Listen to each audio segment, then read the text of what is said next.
Abdul Kassim Ibrahim Famba, ministre de la Jeunesse et des Sports, chargé de l'instruction civique et de la construction citoyenne, est l'invité de ce journal. Avec lui, il sera question des états généraux de la jeunesse qui viennent de prendre fin. Monsieur le ministre, bonsoir et bienvenue.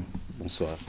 Alors, dites-nous, les états généraux de la jeunesse se sont tenus, les problèmes sont posés de la base au sommet. Alors, que dit le diagnostic? Merci déjà pour l'invitation. Les états généraux de la jeunesse, c'est six thématiques de discussion, près de 600 communes où les jeunes se sont mobilisés, 19 régions où les jeunes se sont réunis également autour des différents gouverneurs, plus le district de Bamako. Mais c'est au-delà également, nous l'avons fait dans les facultés, les gares routières, parce que nous voulions avoir tous les types de jeunes, toutes les catégories de jeunes que nous avons au niveau du pays. Et à cela, nous n'avons pas oublié la diaspora, parce qu'il y a eu 31 pays, 31 représentations diplomatiques à travers le monde où les jeunes se sont réunis. À ce jour, je pense que c'est une des plus grandes rencontres de la jeunesse jamais faite. Et il y a eu 256 recommandations qui sont sorties. Et au niveau de la phase nationale, nous avons eu près de 1400 mobilisés. Et ce sont des délégués. Et ces 1400 qui se sont mobilisés, on était obligé au niveau du CSCV d'avoir 2 autres salles pour les recevoir.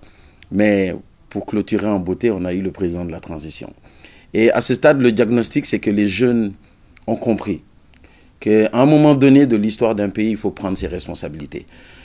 Depuis longtemps, les gens ont décidé à la place des jeunes. Aujourd'hui, ils veulent que leurs mots soient dits et ils veulent que ce soit fait selon leur compréhension de la chose. Et que ce ne soit plus dicté et que ça vienne d'eux. Et aujourd'hui, c'est ce que nous constatons à travers ces états généraux de la jeunesse. Alors, monsieur le ministre, vous venez de dire tout à l'heure, il y a eu plus de 200 recommandations. Nous, on se dit que c'est vraiment énorme. Est-ce que cela veut dire que la jeunesse malienne a besoin d'une thérapie de choc? Je pense que la jeunesse a compris qu'aujourd'hui, elle a beaucoup de choses à dire. Et comme je l'ai dit, on a dit beaucoup de choses à la place des jeunes. Les 256 recommandations, j'avoue qu'en réalité, nous trouvons qu'on aurait pu même rajouter d'autres. Mais après, il fallait trouver certaines priorités. À ce stade aujourd'hui, ces 256 recommandations vont être réparties en 3 éléments. Les 3 éléments qui sont la phase courte. Donc, à court terme, qu'est-ce qu'on va faire? À moyen terme, qu'est-ce qu'on va faire? Et à long terme, qu'est-ce qu'on va faire? Et avec cette nouvelle orientation demandée par le président de la transition, nous allons pouvoir très rapidement, selon les instructions du président, aller dans la mise en œuvre. Rapidement, est-ce qu'on peut avoir au moins 2 recommandations qui...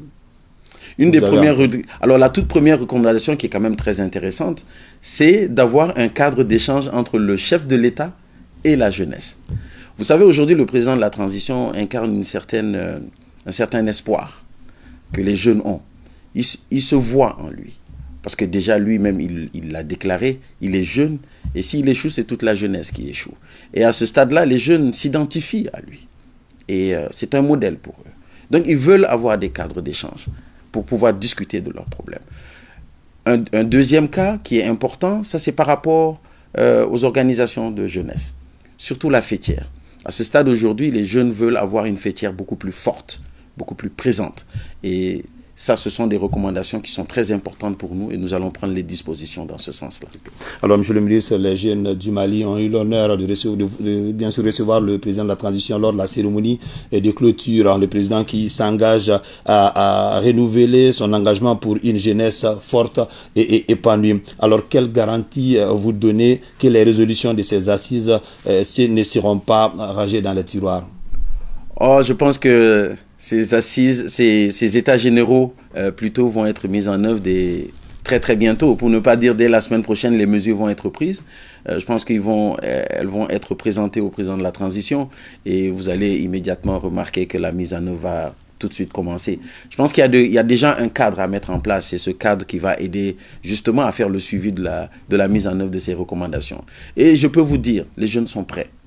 Les jeunes sont prêts, ils l'ont montré. Je pense que vous étiez tous témoins de cela. Les jeunes ont démontré qu'aujourd'hui, ils ont une certaine fierté, une certaine position à prendre par rapport à l'évolution et au développement du pays. Et ils veulent assumer leur poste.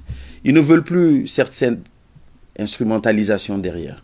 Ils veulent eux-mêmes être les acteurs de leur propre avenir. Et je pense qu'aujourd'hui, avec ces recommandations, il y a beaucoup de choses qui vont changer au niveau de la jeunesse. Il y a assez de choses à la fois. Brièvement, est-ce que vous avez les moyens de votre politique? Ah, je pense que les jeunes, les départements, les autorités, oui, les moyens sont là. Pourquoi? Parce que déjà, la première chose et la plus importante, c'est d'avoir la volonté politique. Je pense que nous sommes tous témoins. Le président lui-même a pris des engagements. La deuxième chose, c'est que notre département, là maintenant, nous avons reçu des instructions très claires. Le président, dans sa déclaration, a donné beaucoup de pistes dans ce sens-là et ces instructions sont assez claires pour nous. Je pense que depuis hier, j'ai déjà demandé à tous mes collaborateurs déjà de commencer à répondre à certaines des instructions. Et la troisième chose qui est extrêmement importante aussi, c'est que tous ces jeunes à travers le pays, aujourd'hui, sont prêts. Ils l'ont démontré, ils l'ont dit. Et il y a un point important. Nous avons eu près de 700 rapports. C'est-à-dire que dans la mise en œuvre des recommandations, nous allons même pouvoir pousser jusqu'à aller sur des recommandations spécifiques selon les localités. Okay. Et ça, c'est un point qui est extrêmement important. Votre mot de la fin, monsieur le ministre. Le mot de la fin, c'est que à ce stade aujourd'hui, je vais demander aux jeunes de rêver grand. De rêver grand et de rêver loin. Aujourd'hui, ils ont besoin à se projeter. Pas seulement ce qu'on va faire aujourd'hui, mais qu'est-ce qu'on peut poser comme acte pour eux, leur avenir. Ça, c'est extrêmement important. Une dernière chose importante. Vous savez, dans la salle, nous avons eu la présence des jeunes vivant dans la rue. C'est inédit. Ils nous ont appelés pour dire, nous aussi, nous faisons partie des jeunes. Nous voulons être là le jour de la rencontre. Et ils étaient là. Ils étaient en nombre, comme tout le monde était en vert, jaune, rouge. Donc, pour le mot de la fin, nous demandons aux jeunes que nous sommes disposés. Nous sommes prêts, le département est là pour eux. Et je le dis, je le répète tout le temps, je suis là, je suis l'ambassadeur des jeunes dans le gouvernement. Merci beaucoup. Merci. Merci beaucoup, monsieur le ministre Abdoul Kassim Ibrahim Fomba, ministre de la Jeunesse et des Sports, chargé de l'instruction civique et de la construction citoyenne. Merci. Merci beaucoup.